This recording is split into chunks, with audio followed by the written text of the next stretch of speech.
ஏய், இங்க நான் தான் கிங்கு. நான் வச்சதான் ரூல்ஸ். அந்த ரூல்ஸ் எனக்கு இஷ்டத்துக்கு அப்பப்போ மாத்திட்டே இருப்பேன். அது கப்சிப்புன்னு கேட்டு ஃபாலோ பண்ணணும். அதை விட்டுட்டு ஏதாவது அடாவடித்தலை பண்ண நினைச்ச உன்னை கண்ட துண்டமா வெட்டி கழிச்சு போட்டுடுவேன். ஹொக்கோம், டைகர் கா ஹொக்கோம்.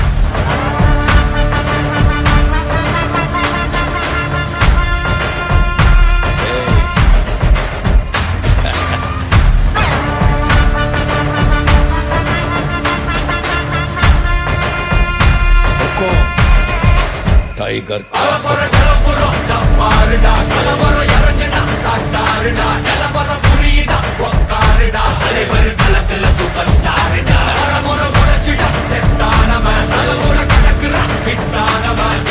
மனசுல ஜெயிச்சிட உரித்தானவன்.